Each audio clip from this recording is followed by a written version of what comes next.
Amados irmãos, uma alegria pregar a palavra do Senhor hoje para os irmãos, também nesse contexto de ano novo, de planos, de sonhos, mas nós queremos que o nosso coração esteja alicerçado na cruz, com tantas preocupações para um ano novo, com tantos projetos, nós não podemos negligenciar aquilo que é fundamental, aquilo que é vital, é aquilo que traz sentido para todo o resto.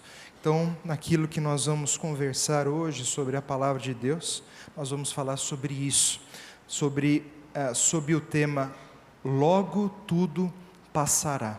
Convido os irmãos a abrirem comigo, 1 Coríntios, capítulo 7, verso 29 ao 31. 1 Coríntios, capítulo 7, do 29 ao 31.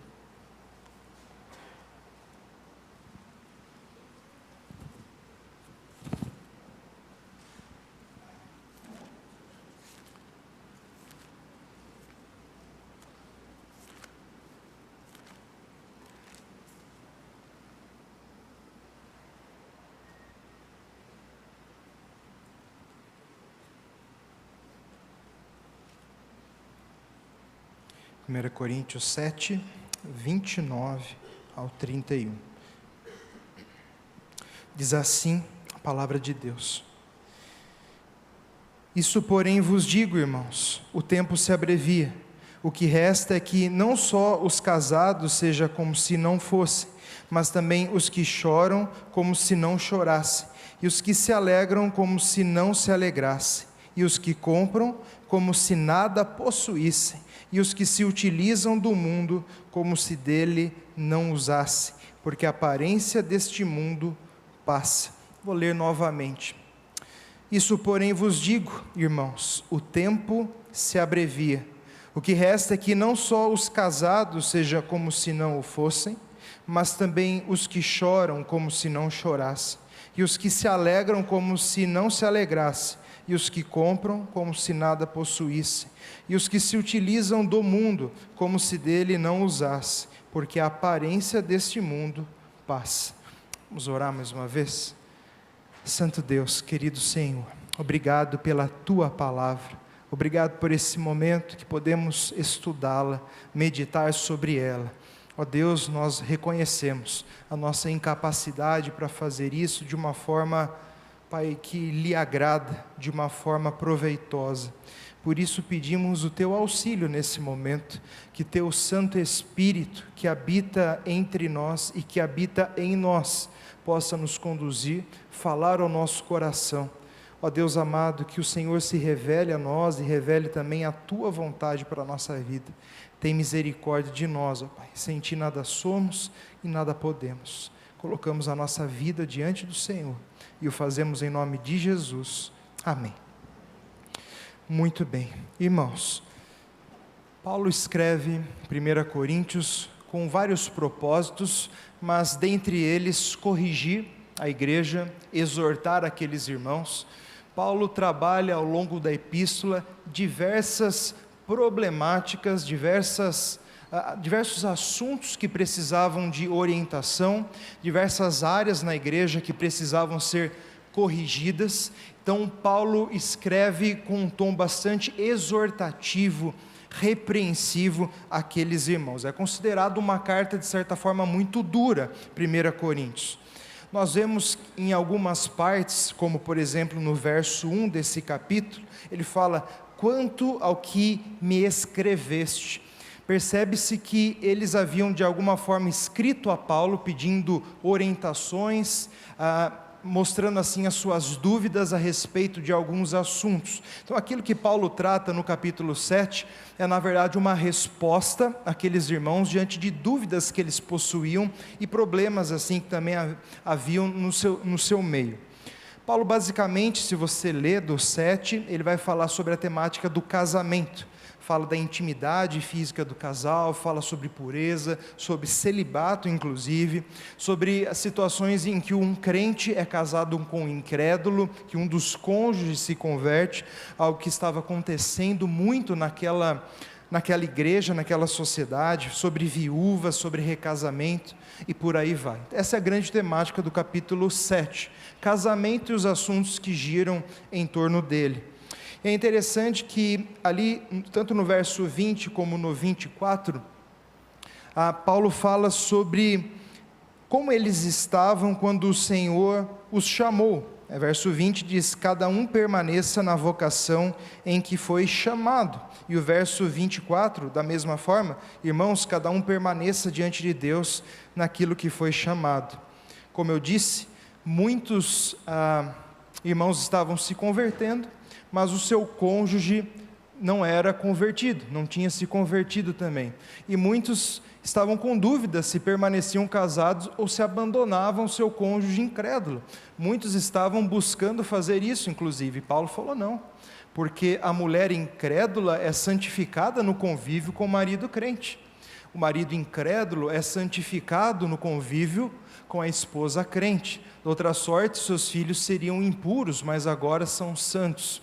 Então ele fala do valor do crente dentro do lar, para que eles permaneçam na situação em que foram chamados. Fala inclusive dos escravos.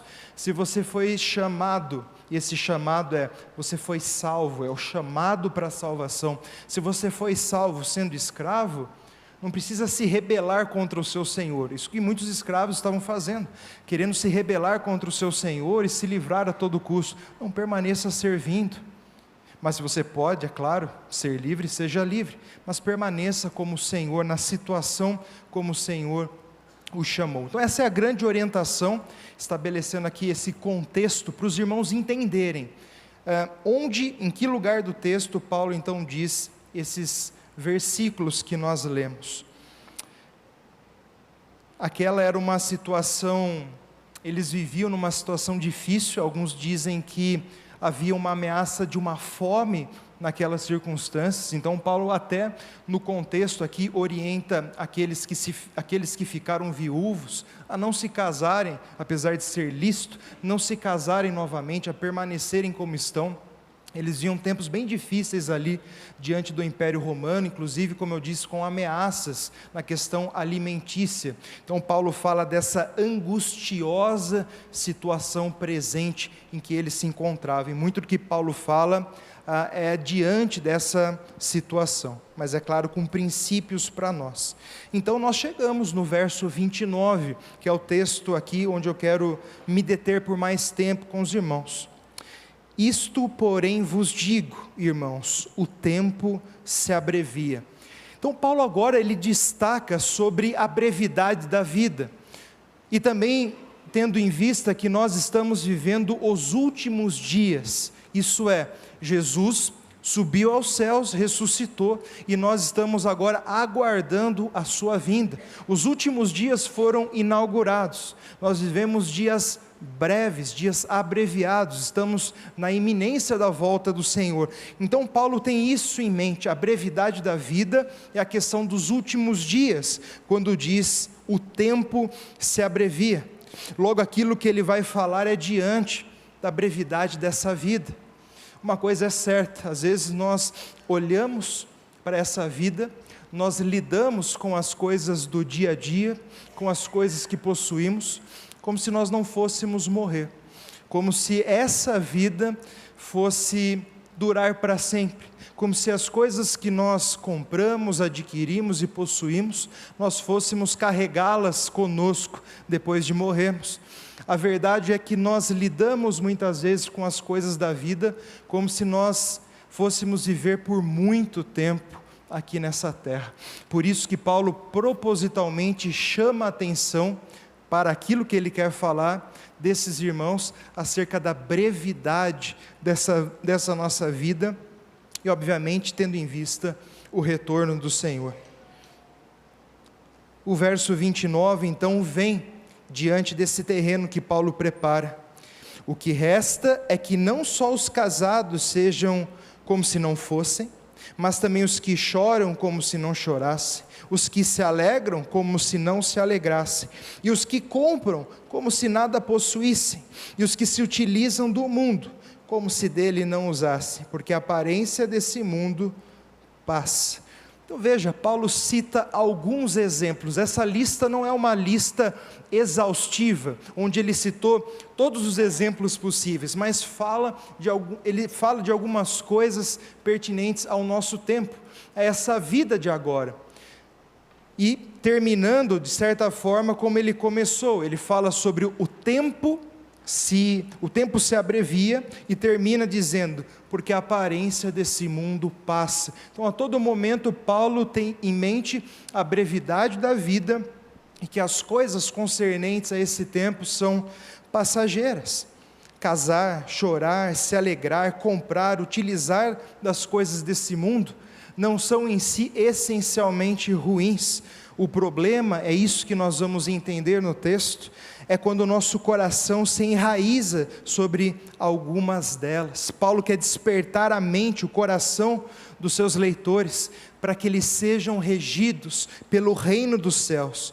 Esse que é o reino permanente, em contraste com esse reino transitório no qual estamos vivendo, e que tantas vezes somos tentados a colocar tanto o nosso coração, tanta nossa esperança nas coisas daqui. Aquilo que é temporário, em outras palavras, precisa ser regido por aquilo que é perene, por aquilo que é eterno.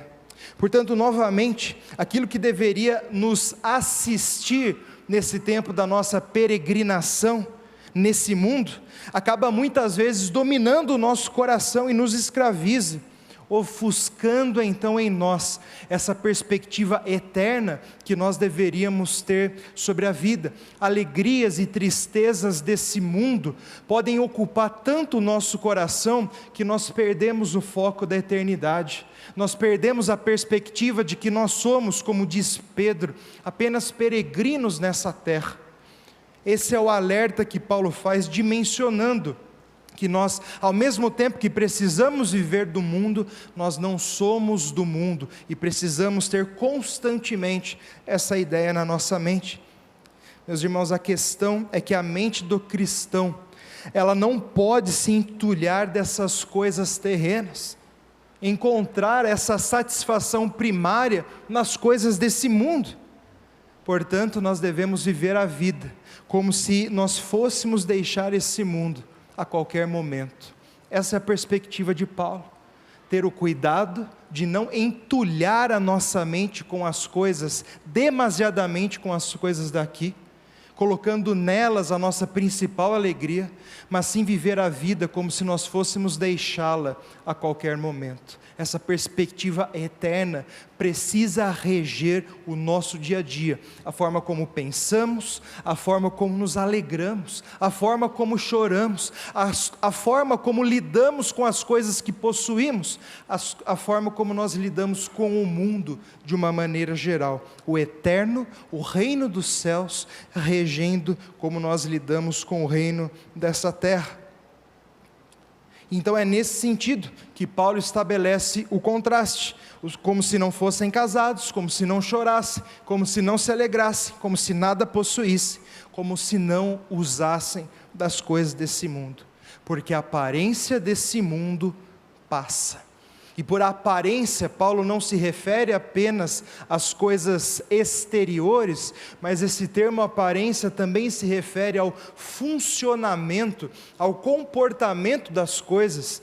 As coisas hoje se comportam de uma maneira que muitas delas não continuarão no reino celeste, como por exemplo o casamento. O Senhor Jesus disse, respondendo aos saduceus que não criam na ressurreição, não é? Que nos céus, no reino dos céus, nós seremos, pelo menos nesse aspecto, como os anjos. Não nos casaremos, nem nos daremos em casamento. Nesse sentido, ele diz que nós seremos como os anjos. A instituição do casamento, diante disso, ela é uma instituição temporária. Mas, veja só, mas ela sim é de grande importância, porque apesar de ser temporária, ela reflete uma questão eterna, a união de Cristo com a sua noiva, a união da própria Trindade.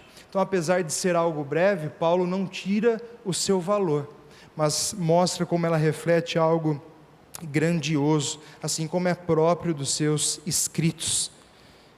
Enfim, as coisas dessa terra, elas não constituem a realidade permanente, e sim uma realidade transitória.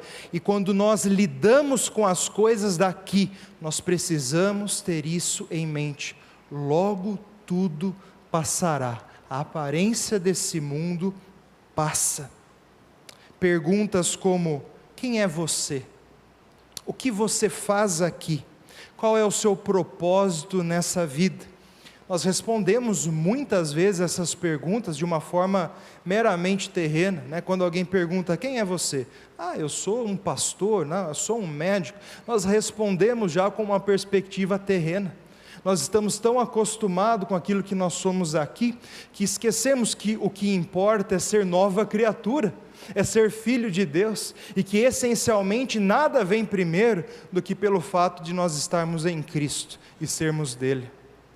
O eterno regendo e direcionando quem nós somos, o que nós fazemos, por que nós estamos aqui. Veja, meus irmãos, a Bíblia toda mostra para nós que a palavra de Deus, que o reino dos céus, não é apenas mais um elemento à parte de todos os outros da nossa vida, mas ele é o elemento que direciona, dá forma, sentido, valor e propósito a cada um dos outros elementos, a cada uma das outras esferas da nossa vida, quem nós somos, o que nós fazemos, como nós lidamos dentro do nosso trabalho, como nós vemos a nossa família, como nós sonhamos, como nós planejamos, por que nós nos alegramos, por que nós nos entristecemos e tudo mais. Cada uma dessas coisas ligadas a essa vida é regida, orientada por aquilo que vem do alto, por aquilo que é eterno. Paulo quer despertar em seus leitores, então, essa consciência eterna, essa consciência de que nós estamos passando. A aparência desse mundo, na verdade esse verbo passar, a ideia é, a aparência desse mundo está passando, está sumindo, ela vai desaparecer. O último dia chegará em que Cristo tornará nova todas as coisas, como elas devem ser para todo sempre. Por isso a forma das coisas hoje, elas vão passar. Pedro fala isso em 1 Pedro 2,11, amados, exorto-vos como peregrinos e forasteiros que sois, a vos absterdes das paixões carnais, que fazem guerra contra a alma. Para dizer como eles devem viver, ele apela à identidade deles. Veja, é exatamente isso que Paulo faz também. Nós lidamos e nós vivemos de acordo com quem nós somos em Jesus. Por isso, para Pedro dizer que eles devem abandonar o pecado, Pedro evoca a identidade deles, de peregrinos e forasteiros, pessoas que não são daqui, por isso não devem viver apegados aos desejos, às paixões próprias de quem cria suas raízes nesse mundo, porque a sua pátria é uma pátria celeste. Quem nós somos em Cristo traz sentido para como nós devemos viver e o que nós devemos fazer nessa vida. De forma semelhante, mas em outras palavras, Paulo também diz isso aos Colossenses, no capítulo 3, verso 1 ao 4. Portanto, se fostes ressuscitados juntamente com Cristo, buscai as coisas lá do alto, onde Cristo vive, assentado à destra do trono de Deus. Pensai nas coisas do alto, não nas que são aqui da terra, porque morrestes, e a vossa vida está oculta juntamente com Cristo nos céus. Quando Cristo, que é a vossa vida, se manifestar, então vós sereis também manifestados com Ele em glória. Olha que precioso que Paulo fala, já que vocês foram ressuscitados com Cristo, veja, já que vocês morreram para essa vida, vocês são nova criatura em Jesus, já que vocês não pertencem a essa terra, então pensem, busquem as coisas próprias da vida de vocês, porque a vida de vocês está com Cristo, e quando Cristo, que é a vida de vocês, se manifestar, então a nossa alegria será completa, e nós nos manifestaremos com Ele em glória. Veja, a mesma coisa, quem nós somos, onde está a nossa vida verdadeira. Nós somos ressurretos, portanto a nossa vida está oculta com Cristo. nós buscamos, anelamos, desejamos a manifestação da nossa vida, da vinda do Senhor. Como Paulo diz, nós amamos a vinda do Senhor. E nós esperamos isso, porque a nossa vida está oculta com Cristo. Nova identidade, um coração voltado para o alto. É para isso que Cristo se ofereceu para nós. Gálatas 1:4, o qual se entregou a si mesmo pelos nossos pecados, para nos desarraigar desse mundo perverso, segundo a vontade do nosso Deus e Pai. Para isso Cristo se entregou, tirar as nossas raízes dessa terra, para que sejamos para o nosso Deus e Pai, para que o nosso coração se volte para Ele, para que não sejamos mais desse mundo. Cristo nos resgatou da maldição da lei, Cristo nos resgatou, tirou as nossas raízes desse mundo. Então, diante desse princípio que estava regendo a mente de Paulo ao escrever, Paulo cita esses exemplos. Eu queria passar rapidamente sobre eles. Como eu disse, a lista não é exaustiva, nós poderíamos dizer várias outras coisas, como talvez nós vamos exemplificar aqui, mas Paulo cita algumas coisas. Os casados sejam como se não fossem, porque a aparência desse mundo passa. O que significa isso? Parece que Paulo menospreza o casamento, mas não é. Como eu disse, Paulo está ciente que o casamento é uma instituição temporária, e que apesar de ser valorosa por refletir aquilo que é eterno, ainda assim é temporário. E diante daquele contexto onde muitos maridos crentes deveriam suportar e por causa da sua consciência em Deus, permanecerem no seu casamento, apesar das lutas, como as mulheres crentes com seus maridos incrédulos, Paulo, essa palavra chega como um consolo, como um encorajamento para essas pessoas, que por causa da sua consciência para com Deus, decidem lutar pelo seu matrimônio e perseverar nele, ao invés de abandoná-lo, como muitos estavam tentados a fazer. Veja, é maravilhoso se casar, mas Deus pode tomar o nosso cônjuge, inclusive o nosso cônjuge pode morrer. E quando isso acontecer, não é à toa a orientação de Paulo: os casados sejam como se não o fossem, porque isso é temporário também. E você só vai poder aprender a viver como se você não o fosse, se o seu coração estiver sendo regido por aquilo que Cristo nos entregou, aquilo que é eterno. A mesma coisa com os filhos. Poderíamos acrescentar, aqueles que têm filhos, como se não os tivessem, porque a aparência desse mundo passa. Deus pode tomar os nossos filhos. Um dia eles vão sair de casa, não é? Talvez muitos já estão vivendo essa parte, os filhos já bateram as asas do lar, mas Deus pode tomá-los para si, situações tão difíceis, onde o curso natural da vida é invertido, onde pais enterram os seus filhos. Que tristeza que isso deve ser. Mas nós temos que nos preparar para isso também. Os que têm filhos, como se não os tivessem, porque a aparência desse mundo passa. O que vai nos sustentar nesses dias é saber que a dor, ela é transitória, e que a vida verdadeira está oculta nos céus com Cristo, e que esse mundo está passando e logo passará. A brevidade da vida e o peso da glória eterna precisa reger as nossas lágrimas, as nossas alegrias e as coisas que nós vivemos nessa terra. Para um mundo que despreza a eternidade, meus irmãos, e vive para o agora, nós vemos várias pessoas buscando ser felizes, razão pela qual nós vemos esse aumento exponencial dos divórcios, porque as pessoas olham apenas o aqui e o agora, com o coração desprendido do eterno, muitas delas cegas, mas Deus iluminou o nosso coração, abriu a nossa mente, nos deu a fé, para entendermos que só Ele é Deus, e que esse mundo está passando, e a nossa esperança é a vinda do Senhor, e nós amamos a vinda do Senhor, e por amarmos a vinda do Senhor, nós podemos lidar com todas as coisas. É nesse contexto que Paulo fala: tudo posso naquele que me fortalece. Sei viver com abundância, sei viver em escassez, tendo muito, tendo pouco, tudo posso naquele que me fortalece. Corações voltados para o alto, mente voltada para Cristo, um coração repleto do eterno, que nos ajuda a lidar com as coisas dessa vida. Os que choram como se não chorassem, porque a aparência desse mundo passa.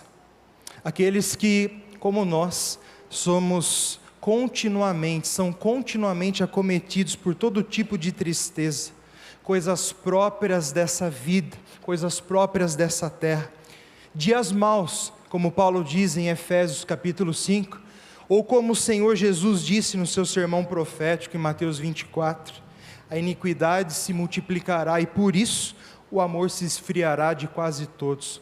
Tristezas, lágrimas, choro, são coisas próprias desta vida.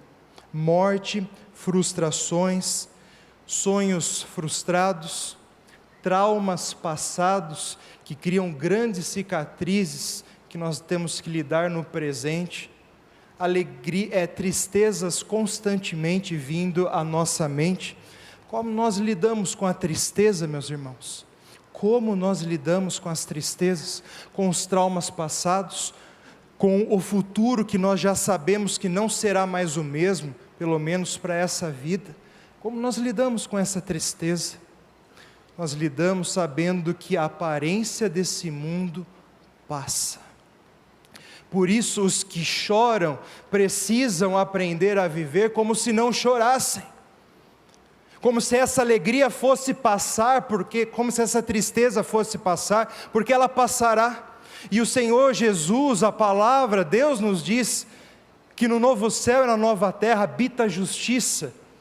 Ele enxugará dos nossos olhos toda lágrima, já não haverá mais luto, porque as primeiras coisas passaram.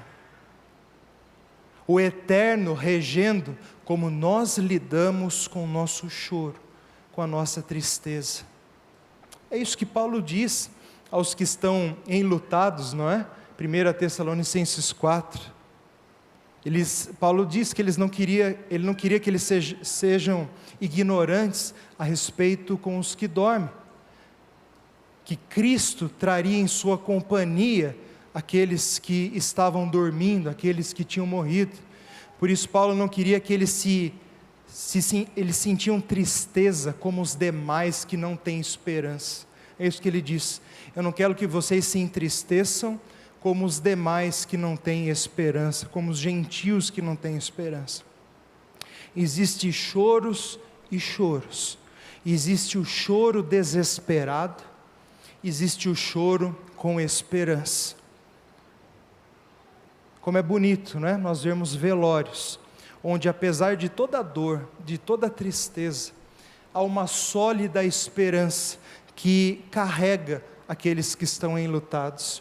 A esperança que logo tudo passará, e por causa da graça bendita do nosso Senhor Jesus, estaremos com Ele para todo sempre. Essa é a nossa esperança, é isso que nós aguardamos.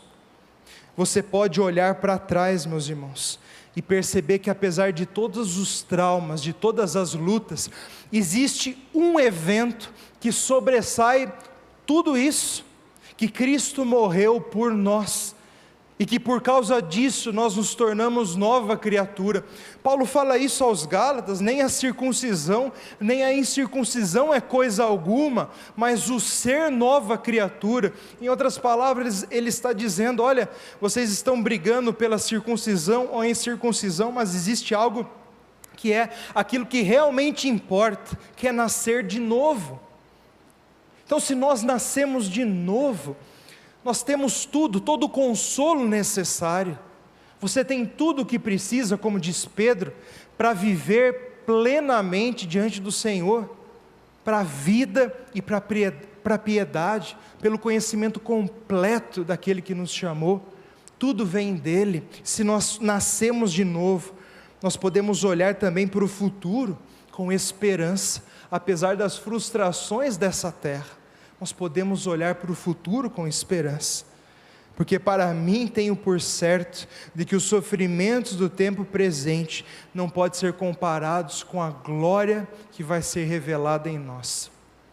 É duro comparar sofrimentos, não é? Nós não fazemos isso, mas eu me atrevo a olhar para o apóstolo Paulo, e como o Senhor Jesus mesmo disse em Atos capítulo 9, eu vou mostrar nele o quanto importa sofrer pelo meu nome. Então, se tem alguém que realmente sofreu nessa vida, tantos outros, né? Nós temos Paulo, alguém que sofreu muito, e ele diz: eu tenho por certo que os sofrimentos do tempo presente não podem ser comparados com a glória que vai ser revelada em nós. É o consolo para nós, meus irmãos. Encha o seu coração, os que choram, como se não chorassem. Olhem para a vida de vocês, a vida que está reservada no alto. Esse mundo está passando. Erga os seus olhos, olhe para Cristo, Ele é a nossa esperança. Talvez você, algo comum no início de ano, talvez na sua empresa, talvez você fez isso até na sua casa, né? Alguns costumam fazer, olha, coloca num papel os seus sonhos, né? Aquilo que você deseja para esse novo ano. Nós vemos isso com frequência, e tudo bem se você fez isso, mas parece que quando nós fazemos isso, nós enfatizamos tanto os planos e projetos dessa vida, não é? Mas toda essa listinha que nós criamos, por mais que tenha várias coisas boas e de valor ali, tudo aquilo pode ser sepultado com o tempo, com a morte, com as frustrações normais da vida. É por isso que se tem alguma coisa que nós devemos colocar diante de nós no futuro, e que sobressai essa lista que nós criamos, é a vinda do Senhor, é a vinda de Cristo, e nós precisamos fazer isso. Poderíamos acrescentar aqui, os que planejam o futuro como se não planejassem, porque a aparência desse mundo passa. Então, vocês, né, que fizeram a lista, como se não fizessem, porque a aparência desse mundo passa. É assim que nós vivemos, meus irmãos, peregrinos, com o nosso coração voltado para o alto, desejosos de uma coisa, que sobressai todas as outras: o dia do encontro com o nosso Senhor. Se seu coração arde por mais alguma coisa, comparavelmente com isso, alguma coisa está errada. É como o profeta Ezequiel disse: esses homens que levantaram os seus ídolos no seu coração, tropeço diante de mim. Se há alguma alegria comparável à vinda de Cristo, a gente está sujeito a todo tipo de angústia, medo, dúvida dessa vida. Se a nossa esperança em Cristo se limita apenas a essa vida, somos os mais infelizes de todos os homens. Mas como diz João, o perfeito amor lança fora o medo. Que nosso coração esteja alicerçado nesse perfeito amor, porque a nossa leve e momentânea tribulação produz para nós um eterno peso de glória, acima de toda comparação, não atentando nós nas coisas que se veem, mas nas que não se veem, porque as que se veem são temporais, as que não se veem são eternas. Para isso que nós somos chamados. E também os que se alegram como se não se alegrassem, porque a aparência desse mundo passa. Falamos um pouco sobre isso agora, não é? Tantas coisas nos dão alegria nessa vida: um bom casamento, filhos, um bom trabalho, uma promoção no nosso trabalho, a conquista de uma casa, de um carro, coisas boas que nós almejamos enquanto estamos aqui, coisas que nós batalhamos por elas, nós sonhamos, mas ainda assim essas alegrias, elas podem ser desfeitas. Por isso os que se alegram, como se não se alegrassem, porque a aparência desse mundo, meus irmãos, passa. Alegre-se, mas com prudência. Novamente, aquilo que nós dissemos no começo, a questão, meus irmãos, é que a mente do cristão não deve entulhar coisas terrenas, ou encontrar satisfação primária nelas, porquanto nós devemos viver a vida como se nós fôssemos deixá-la a qualquer momento.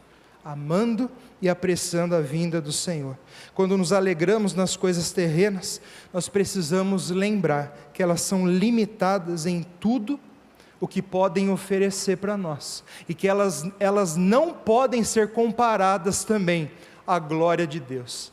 Nem as tristezas se comparam, e nem as alegrias dessa terra se comparam. A volta de Cristo, quem nós somos em Jesus, está sobremodo tão mais acima das tristezas e das alegrias dessa vida, que tudo que nós precisamos mesmo é fortalecer o nosso coração na cruz do nosso Senhor, nos apegar a essa bendita esperança, porque facilmente nós criamos ídolos, e uma alegria demasiada nas coisas terrenas, muitas vezes podem revelar um coração idólatra em si. Os que compram como se nada possuíssem, porque a aparência desse mundo passa. As nossas posses, meus irmãos, devem ser igualmente usadas com uma consciência voltada para o alto. Paulo está ciente nisso. Quanto nós colocamos o nosso coração aqui, e como muitas vezes nos apegamos tanto àquilo que nós conquistamos, afinal de contas, demos tanto duro para conquistar, e achamos que pelo nosso próprio empenho, pela força do nosso braço, adquirimos tudo que nós possuímos, mas não foi a graça de Deus conosco, e que tudo não é antes de Deus, antes de ser nosso. Esquecemos dessas coisas. Então os que compram, vejam com os olhos bíblicos, não possuem coisa alguma.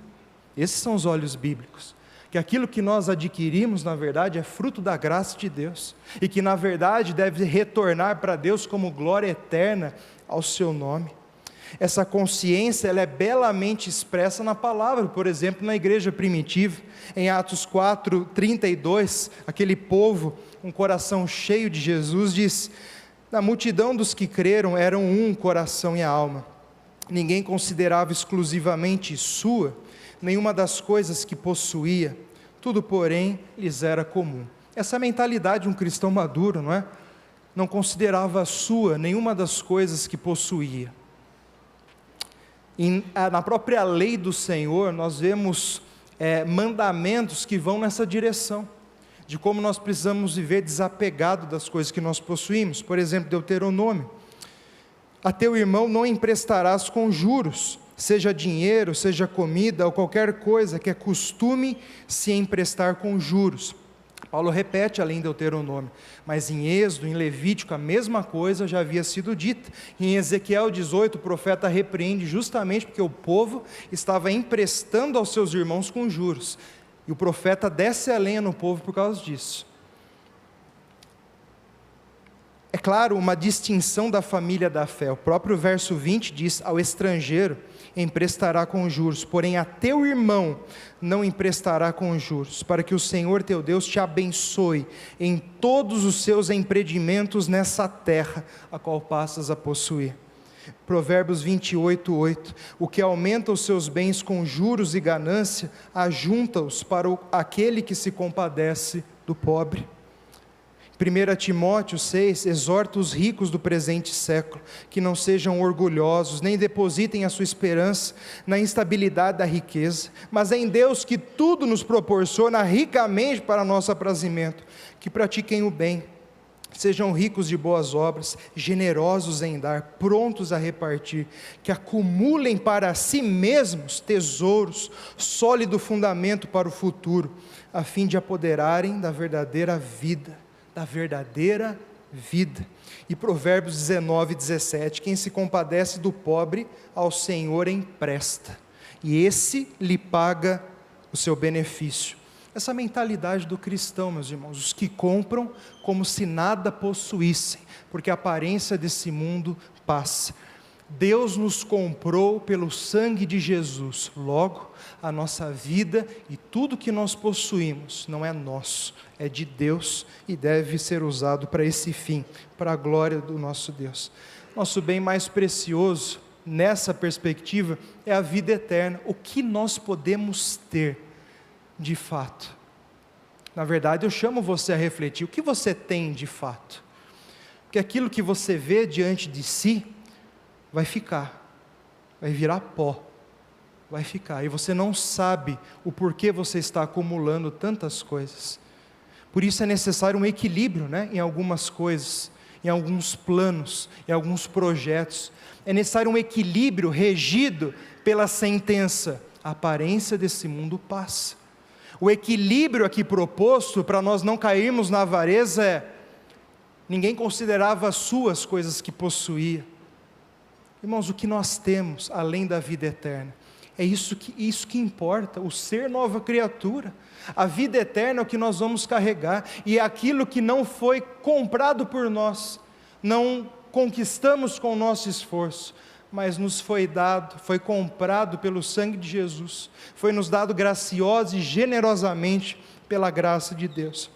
Como diz Paulo: pois conheceis a graça do nosso Senhor Jesus Cristo, que sendo rico se fez pobre por amor de vós, para que por meio da sua pobreza vos tornasse ricos. Por isso, essa generosidade em dar o seu Filho, em nos dar a vida eterna, precisa ser refletida em como nós usamos os nossos bens. O cristão deve usar os seus recursos e os seus bens para tornar evidente a todos à sua volta que você possui um tesouro eterno e que o seu coração não está nas coisas que se veem. É assim, esse é o princípio para o cristão usar os seus bens, usá-los de uma forma que fique evidente que ele possui um tesouro eterno. E os que se utilizam desse mundo, como se dele não usasse, porque a aparência desse mundo passa. Veja, Paulo não está defendendo aqui o afastamento ou isolamento total do mundo. Ao invés disso, nós sabemos que o mundo é a esfera onde Deus nos chamou para o servirmos. Como o próprio Paulo vai dizer: permaneça cada um na vocação em que vocês foram chamados. Nós estamos no mundo, mas não somos do mundo. O Senhor Jesus disse isso na oração sacerdotal: eu lhes tenho dado a tua palavra, o mundo os odiou, porque eles não são do mundo, como também eu não sou. Não peço que os tires do mundo, sim que os guardes do mal. Eles não são do mundo, como também eu não sou. Santifica-os na verdade, a tua palavra é a verdade. Como tu me enviaste ao mundo, também eu os enviei ao mundo. Então veja, Jesus envia os seus discípulos, eles estão no mundo, mas roga ao Pai para que os guarde do mundo, e que os santifiquem na verdade. Ou seja, a palavra então os santificará, os separará do mundo, e vai instruí-los como eles devem viver no mundo. A verdade irá reger esses discípulos que são peregrinos nesse mundo.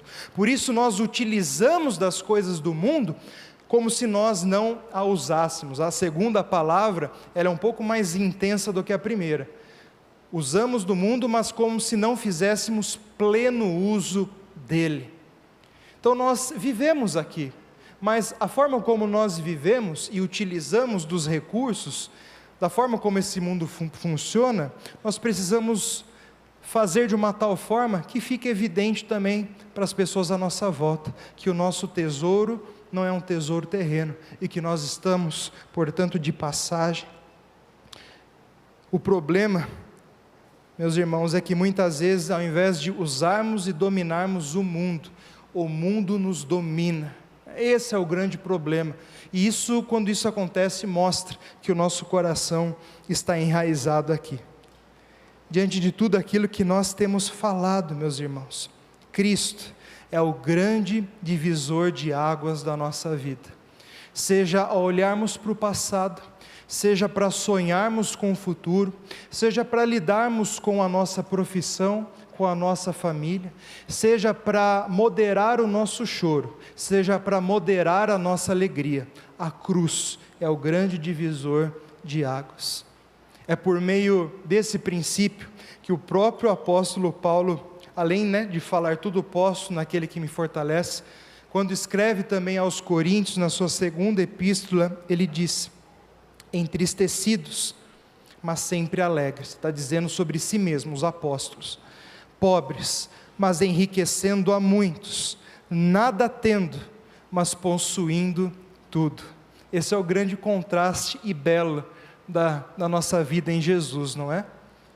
Não temos nada aqui, mas na verdade possuímos tudo, porque temos a vida em Cristo. Meus irmãos, que essa consciência nos domine, que a esperança da volta de Cristo reja o nosso coração, que amemos a vinda do Senhor mais do que todas as coisas, que saibamos disso, logo tudo passará.